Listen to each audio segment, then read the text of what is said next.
A velha Hollywood transbordava glamour, mas por trás das cortinas repletas de brilho escondiam-se egos maiores do que as marquises de neon. Para cada sonho tecido na luz prateada, um pesadelo de intimidação, chefes de estúdio, diretores sádicos e estrelas divas rondavam os bastidores, destruindo carreiras, arruinando vidas e provando que fama e decência raramente compartilham o mesmo camarim. Neste contagem regressiva, expomos os 20 maiores idiotas da velha Hollywood. Louis B. Mayer, chefe de estúdio e autoproclamado pai de cada ator contratado. Na superfície, ele emanava calor paternal, organizando jantares de ação de graças e oferecendo conselhos paternos. No entanto, os atores logo aprenderam que o afeto era uma coleira.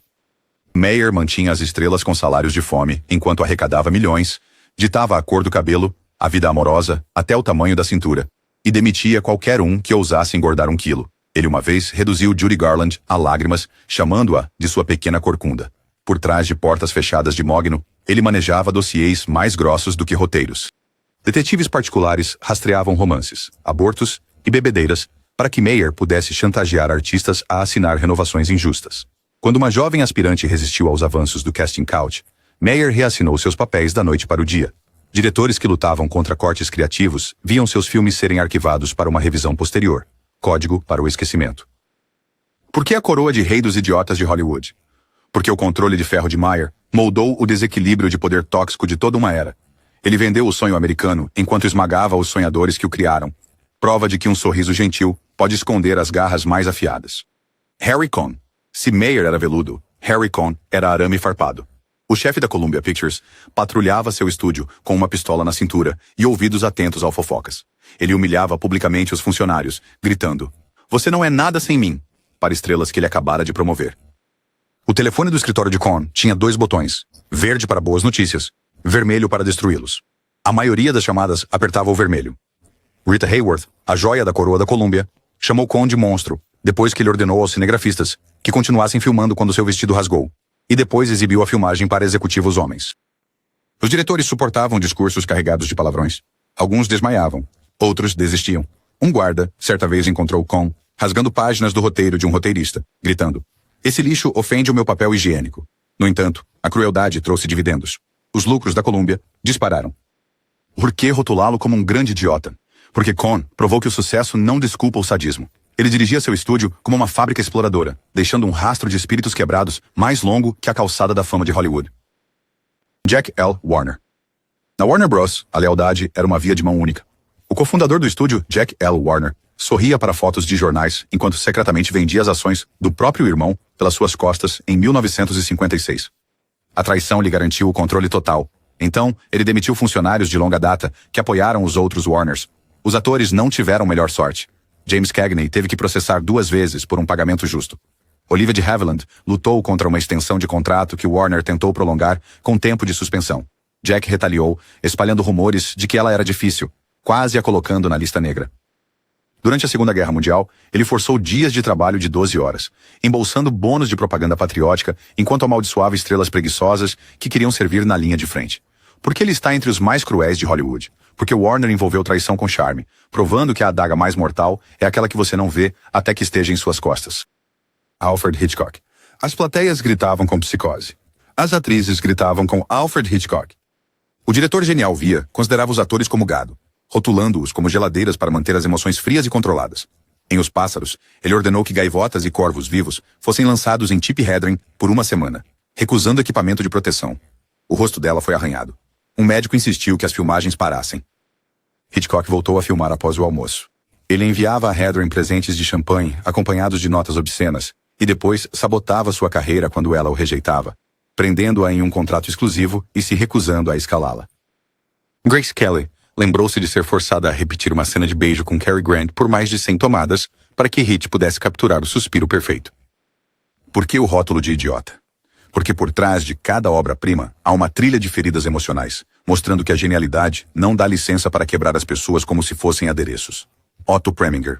Nascido na Áustria, Otto Preminger trouxe a elegância europeia e o punho de ferro para Hollywood. Ele deu um tapa em Jim Seberg no rosto para provocar lágrimas em Santa Joana e ordenou açoites repetidos em Dorothy Dandridge, em Carmen Jones, até que suas costas sangrassem. Membros da equipe sussurravam: "Rezem para que o céu fique nublado. Ele odeia a luz do sol quase tanto quanto os atores." Preminger apreciava a humilhação pública, exibindo as filmagens diárias apenas para pausar na pior cena de um ator e explodir em risadas simuladas. Quando o produtor Daryl Zanuck sugeriu uma abordagem mais suave, Preminger latiu. Eu os contratei para sentir dor. Seus filmes ultrapassavam limites, mas seus métodos ultrapassavam os limites humanos. Ele está aqui porque ousadia artística não justifica crueldade, e poucos exerceram crueldade com tanto floreio teatral. Joan Crawford. O glamour fora das telas escondia o temperamento vulcânico de Joan Crawford. Ela exigia que os coadjuvantes a chamassem de senhorita Crawford, até mesmo os amigos. Em Alma em Suplício, ela sabotou a rival Anne Blythe enchendo o figurino dela com pesos antes de uma cena aquática, assistindo alegremente Blythe lutar. A filha adotiva de Crawford, Christina, mais tarde escreveu Mamãezinha querida, alegando agressões com cabides de arame e maratonas de limpeza à meia-noite. A defesa de Joan? Disciplina constrói caráter. Membros da equipe lembraram-se dela limpando os cenários com toalhas de álcool, gritando com manchas de poeira.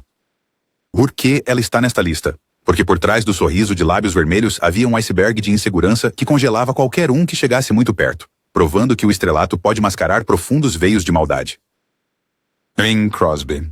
O público do rádio se derretia com o barítono suave de Bing Crosby, mas seus 4 filhos lembravam de um sargento instrutor. Gary Crosby descreveu ser açoitado com cintos de pontas metálicas por infrações menores. O amor do papai era disciplina, ele escreveu. E ele tinha muito amor para dar. Companheiros de elenco não foram poupados. Em White Christmas, ele zombou das improvisações de Danny Kaye como palhaçadas, exigindo regravações. Ele aparecia horas atrasado, dando de ombros. As câmeras esperam por Crosby. Quando um operador de microfone de boom derrubou o equipamento, Bing ordenou que o homem fosse demitido na hora e substituído antes do almoço. O distanciamento frio de Crosby lhe rendeu o apelido de velha cara de pedra entre os músicos. Por que listá-lo aqui? Porque por trás da alegria das festas estava um pai e colega cujo frio poderia congelar o próprio Polo Norte, Frank Sinatra. Muito antes dos flashes dos paparazzi capturarem momentos de colapso, Frank Sinatra transformou acessos de raiva em uma forma de arte. Nos clubes noturnos enfumaçados dos anos 1940, ele estalava os dedos pedindo serviço. Se um garçom hesitasse, Frank desferia insultos, às vezes socos. Ele atirou um copo no jornalista Lee Mortimer por publicar rumores sobre a máfia. Os cacos deixaram pontos de sutura. Quando a colunista Dorothy Kilgallen brincou que sua voz soava cansada, ele enviou-lhe um bolo em forma de lápide com as letras RIP. Nos sets de filmagem, o cantor exercia poder como se fosse com soqueiras de bronze. Durante o filme A Um Passo da Eternidade, ele exigiu que o diretor Fred Zinnemann reescrevesse cenas para aumentar seu papel. Recusas encontravam ameaças ferozes de chamar os rapazes do centro. A equipe sabia que isso significava seus amigos do Rat Pack, ou pior, os supostos amigos do submundo que financiaram seus primeiros shows. Por que o rótulo de idiota? Porque Sinatra acreditava que o charme perdoava a crueldade. Ele serenava a América enquanto esmagava qualquer um que bloqueasse os holofotes, provando que vocais suaves podem esconder um lado muito áspero. Errol Flynn. Os cinéfilos adoravam o sorriso audacioso de Errol Flynn enquanto ele enfrentava inimigos em Capitão Blood. Fora das telas, ele destruía reputações. Flynn organizava festas estrondosas em iates, abastecidas com bebidas contrabandeadas e acompanhantes menores de idade, originando a frase "In like Flynn", após 2 adolescentes o acusarem de estupro de vulnerável em 1942. Ele foi absolvido das acusações, brincando que o julgamento foi uma ótima publicidade. Membros da equipe de The Seahawk lembraram de Flynn, embriagado, lutando de espada com figurantes, tirando sangue de verdade para se divertir. Quando Olivia de Havilland recuou diante de suas mãos indiscretas, Flynn prendeu seu traje a uma parede do cenário e saiu, deixando-a se debatendo. Suas brincadeiras estavam por toda a Warner. Cobras vivas nos camarins, charutos explosivos passados para operadores de câmera. Flynn ganha status de grosseiro porque tratava a vida como uma diversão contínua, sem se importar com os prejuízos, transformando a cavalheirismo em uma piada e deixando escândalos tão profundos quanto qualquer golpe de cutelo. John Wayne. Para milhões, ele era a personificação da virtude americana robusta, mas a persona fora das câmeras de John Wayne possuía um traço cruel. Ele ridicularizou a coestrela Maureen O'Hara por insistir em menos tapas durante McLintock, gritando, "Mulheres de verdade aguentam." Ele agrediu o diretor Robert Aldrich em The Longest Day após uma disputa de encenação, rosnando, "É do meu jeito ou caia fora." A entrevista de Wayne para a Playboy em 1971 consolidou seu legado de grosseria. Ele descartou reparações pela escravidão, chamou os nativos americanos de egoístas por manterem a terra. Essas palavras provocaram boicotes, mas Wayne se firmou, pressionando estúdios para colocar em lista negra os chorões anti-americanos. No set, ele usava seu corpo de 1,93 m para intimidar colegas, encurralando o ator Christopher Mitchum em um celeiro de adereços e avisando, "Se me ofuscar, você está." terminado. Por que coroá-lo aqui? Porque a imagem de herói de Wayne, maior que a vida, mascarava a intolerância manejada como um ferro em brasa, marcando carreiras e ideais. Walt Disney. A Main Street, Estados Unidos, brilha com fantasia, mas seu arquiteto Walt Disney governava com precisão gelada. Animadores no Hyperion Studio trabalhavam horas extras sem pagamento. Quando organizaram uma greve em 1941 por salários justos, Walt os chamou de comunistas, contratou detetives da Pinkerton e projetou fotos dos grevistas na parede da cafeteria para que os lealistas pudessem vaiar. Dentro das salas de história, ele colocava os artistas uns contra os outros, elogiando um desenho, depois rasgando-o antes do almoço para ver os egos contorcerem-se. A atriz de voz Adriana Caselotti nunca recebeu crédito ou royalties por Branca de Neve. Disney insistia que o anonimato preservava a ilusão. Credenciais de canalha? Ele cultivava magia na tela enquanto extraía suor dos magos, mostrando que um assobio alegre enquanto você trabalha pode abafar os gemidos dos sobrecarregados. Darryl F. Zanuck. O magnata da 20th Century Fox, Darryl F. Zanuck, chamava a tarde de hora do casting. Atrizes eram convocadas para seu bangalô e secretárias registravam quem ficava mais tempo. A estrela Marilyn Monroe depois brincou. Eu sabia onde os papéis eram prometidos. No sofá. Recusar significava papéis cortados ou adiados para um polimento de roteiro que nunca chegava. As tiradas de Zanuck eram lendárias. Ele explodiu com o diretor de fotografia, Leon Shamroy, por usar foco suave, quebrando um fotômetro e rosnando. Vou amolecer seu crânio. Durante o mais longo dos dias, ele substituiu diretores semanalmente, enviando telegramas que começavam com: Você está demitido, gênio. Seu status de tirano deriva de transformar poder em predação, provando que as portas do estúdio se fecham não para oportunidades, mas para o consentimento. Howard Hughes. Bilionário. Howard Hughes produziu Hell's Angels com orçamentos astronômicos e excentricidades igualmente altas. Ele instalou espelhos bidirecionais nos camarins das atrizes para segurança e depois, pessoalmente, assistia às gravações. Ele ordenou que o sutiã de Jane Russell fosse projetado para acentuar o decote. Quando ela se recusou a usá-lo, ele ameaçou com litígio. Hughes comprou a RKO Pictures e desapareceu dos executivos durante semanas, enviando memorandos às 4 horas da manhã, exigindo que filmes inteiros fossem regravados, porque as nuvens pareciam sombrias. A equipe cunhou a frase, Tempo de Hughes, um limbo interminável, onde os salários e a sanidade evaporavam. Por que ele está aqui? Porque seu gênio obsessivo transbordou para a vigilância obsessiva, transformando criatividade em uma jaula claustrofóbica para todos sob contrato. Charlie Chaplin. O vagabundo na tela era amável. Atrás das câmeras, Charlie Chaplin gerava controvérsias. Aos 35 anos, ele se casou com Mildred Harris, de 16 anos. Depois com Lita Grey, também de 16. Ambas uniões turbulentas terminando em disputas judiciais sobre infidelidade e coerção. Os papéis de divórcio de Grey alegam que Chaplin exigiu que ela interrompesse gravidezes que ameaçavam os cronogramas de filmagem. No filme Luzes da Cidade, ele forçou 500 tomadas de uma única cena, gritando, faça de novo, até a atriz Virginia Cherrill chorar. Ele a demitiu no meio da filmagem, recontratando-a apenas após perceber que refazer as cenas seria mais caro. Arquivos do FBI mostram que Chaplin subornou funcionários de imigração para silenciar reivindicações de paternidade, levando J. Edgar Hoover a rotulá-lo como moralmente questionável. Chaplin entra nesta lista porque por trás de cada cambaleio comovente havia um mestre das marionetes puxando os cordões, mesmo quando os cordões eram vidas humanas. William Randolph Hearst. Muito antes dos magnatas da mídia virarem memes, William Randolph Hearst usava a tinta como artilharia. No final da década de 1930, sua cadeia de jornais, estações de rádio e cinejornais podia fazer ou quebrar qualquer manchete, estúdio ou estrela. Quando o prodígio de 25 anos, Orson Welles, criou o Cidadão Kane, uma crítica velada ao ego de Hearst, W.R. explodiu. Ele lançou editoriais chamando o filme de lixo comunista, ameaçou retirar publicidade dos cinemas e ordenou à rainha do fofoca, Louella Parsons, que enterrasse o filme. As tiragens que mencionavam Kane desapareceram misteriosamente. Repórteres que o elogiaram perderam suas colunas. A pressão funcionou. Os executivos da RKO entraram em pânico, reduzindo seu lançamento a apenas algumas cidades. Por décadas, a obra-prima definhou no limbo das bilheterias, tudo porque o orgulho de Hearst eclipsou a liberdade artística.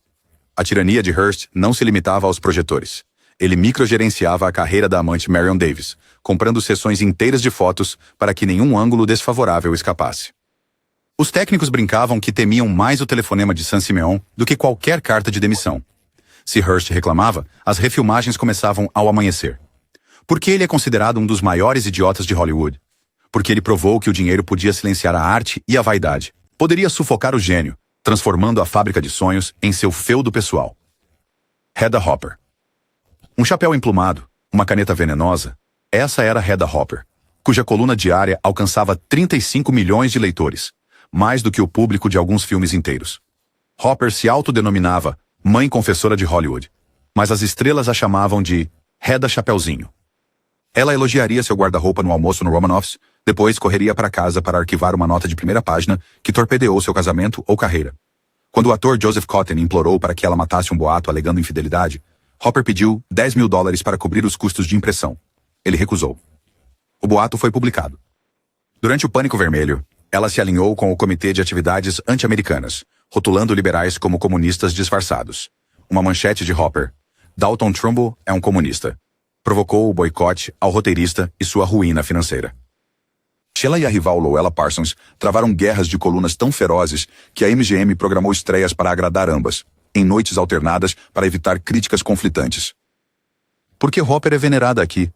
Porque ela destruía reputações por esporte, provando que no velho Hollywood a arma mais mortal não era a metralhadora Tommy de um gangster, era a fita da máquina de escrever de um repórter envenenada. Cecil B. DeMille. As plateias ficaram boquiabertas com a abertura do Mar Vermelho em Os 10 Mandamentos. Assistentes ofegavam sob a disciplina rígida de Cecil B. DeMille. Para criar uma tempestade de areia, ele colocou escorpiões e cobras em grandes máquinas de vento. Vários atores saíram do set com picadas e queimaduras. Um figurante que carregava uma tocha tropeçou, incendiando o traje de uma criança. DeMille filmou enquanto o maquiador Frank Westmore arrancava o vestido em chamas, quando o diretor, então com 70 e poucos anos, sofreu um leve ataque cardíaco ao subir um portão de 12 metros, descansou brevemente, pediu uma escada e terminou a cena. Seu mantra: o espetáculo continua, só por cima do meu cadáver, se necessário. Os espetáculos de DeMille frequentemente se transformavam em caos. Cenas de enchentes que levavam embora membros, acidentes de bigas que enviavam dublês para enfermarias, batalhas em massa filmadas com munição real para gerar fumaça autêntica. A equipe o apelidou de CB, o impiedoso. Ainda assim, os estúdios o toleravam porque os mandamentos do sucesso de bilheteria eram lei. Tu lucrarás, porque listá-lo entre os idiotas de Hollywood. Porque DeMille fundiu pompa com perigo, transformando épicos do Antigo Testamento em provas de fogo em tempo real, provando que grandeza sem humanidade é apenas crueldade dourada. Mickey Rooney. Com 1,57 m de altura, Mickey Rooney não era mais alto que ninguém. Então, ele compensava com explosões vulcânicas. Nos estúdios da MGM, ele invadia o prédio dos roteiristas gritando: "Vocês trabalham para mim!", antes de jogar fora páginas que achava sem graça. Ele pregou uma peça na colega Judy Garland, escondendo peixes mortos nas saídas de ar do camarim dela. Ela respondeu com lágrimas, ele com risadas. As garçonetes temiam sua mesa. Um café morno poderia resultar em um prato arremessado contra a parede. A vida pessoal de Rooney, 8 casamentos, extravagâncias em jogos de azar e falências, foi um carrossel de danos colaterais. Ele se gabava de casos com estrelas menores de idade, depois os descartava como coisas de criança. Os biógrafos relatam que os motoristas particulares pediam demissão em massa depois que Rooney cuspia suco de tabaco no para-brisa durante os engarrafamentos. Por que rotulá-lo de idiota? Porque por trás do sorriso de garoto da casa ao lado se escondia um valentão que confundia caos com carisma, deixando colegas exaustos e o público sem saber de nada. Fazer login ou registrar-se para ver. Jerry Lewis, mestre do slapstick. Jerry Lewis idolatrava as quedas de Wishbone. Mas por trás das risadas havia uma ameaça. A atriz Karen Sharp lembrou Lewis trancando a porta de um camarim, apalpando-a e depois a colocando na lista negra de conversas no set quando ela se afastou. Hope Holiday o descreveu se masturbando abertamente durante o ensaio. Após protestos das integrantes do elenco, Lewis instituiu uma regra. Ninguém fala a menos que o rei fale primeiro. A equipe suportava tiradas envenenadas por falhas na sincronização dos sinais. Um técnico de iluminação se demitiu depois que Lewis quebrou uma lente Fresnel e atribuiu o custo ao orçamento. Ele improvisava novas piadas no meio da cena e depois repreendia os co-estrelas por perderem ritmos que ele nunca ensaiou. No entanto, publicamente, ele pregava caridade, apresentando maratonas televisivas com apelos emocionados. Por que ele está aqui? Porque o humor de Lewis tinha um alto custo humano, mostrando que o sorriso pintado do palhaço pode esconder os dentes mais afiados. Kirk Douglas. Carisma musculoso fez de Kirk Douglas um titã das bilheterias. Mas até ele admitiu: provavelmente sou o ator mais odiado de Hollywood, e me sinto bem com isso. Diretores se preparavam para batalhas. Em O Grande Momento, ele rasgou um roteiro na frente de Stanley Kubrick, quebrando Escreve de novo, garoto. Os colegas de elenco lembraram que Douglas exigia close-ups extras, empurrando-os para sair do centro da lente. Fora do set, sombras mais sombrias caem. Lana, irmã de Natalie Wood, alega que Douglas estuprou a jovem estrela de 16 anos no Chateau Marmont, em 1955. Um trauma que Wood manteve escondido para proteger sua carreira. Douglas nunca enfrentou acusações, mas os rumores o seguiam como fumaça de cigarro.